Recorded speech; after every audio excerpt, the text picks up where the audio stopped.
Boo Hewerdine. Hello. Okay. Welcome back to Wickham.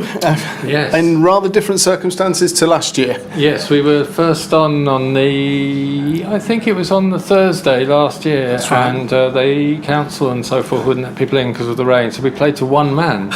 And it was, and last year with me and my band, it was our favourite gig of the whole year, just in terms of how we played. So I'm hoping he turns up again. But what I remember is You'd be disappointed if he didn't. As we played the last chord of the last song, that's when they let people in, and we could see thousands of people running across the field towards us, but it was all too late. So very kindly, they've asked us back to have another go. So from looking out the door here, I don't think it's going to rain before 5 o'clock. Don't think so. Yeah. It would be a bit unlucky. So. Last year, was that the most bizarre gig you've ever played?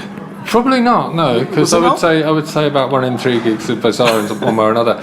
But it was totally our memory of it was just how much we enjoyed it. So it's fine, and we met, and it was nice being backstage. I met someone who used to be in my old band in the 80s who was playing with Andy Fairweatherlow, and I met loads of old friends and stuff. So it was just a very enjoyable day for little moist, you know. So. Yeah. Well, the mud last year obviously caused us huge problems, as you say, with people coming in late. And but it was great. We stayed that night and we watched 10cc, which we really enjoyed that. So it was a nice night. Yeah.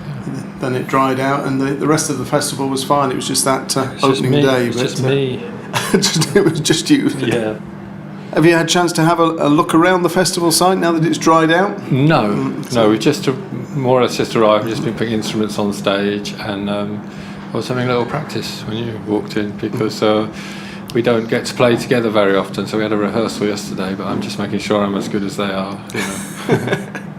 So what can people expect from you? Well, we made an album came out last year called Swinging in Mercury, which is a band album, and it's not folky at all. So I'm hoping that people don't turn on us. It's all sort of rock songs and stuff like that, and that's what we were doing all of last year. So we're going to be playing this more or less the same set that we played last year, because we thought we should, just so people could hear it, you know. Mm-hmm. And you're in Edinburgh next week, you say? Yeah, with me and Chris Difford, we're doing a thing called Some Fantastic Place, where we play songs from his sort of career, and there's a lot of talking, and then I interview him and stuff. It's like a little show, okay. So I'm really looking forward to that.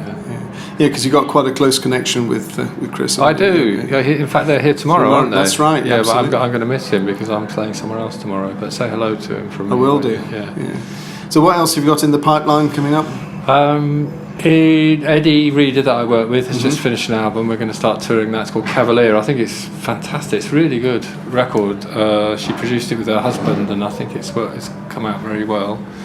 So we'll be touring that. I'm doing more stuff with Chris Difford. I'm doing a little tour with Chris Drever, and we're also doing a thing called Ballads of Child Migration, which was a show that me and some friends wrote 3 or 4 years ago. We're playing some large venues with that, and it's really interesting. It's about children that were sent to places like Australia and stuff during the Second World War to keep them away from bombs. It's a very moving show, so I've got a busy autumn. It's good.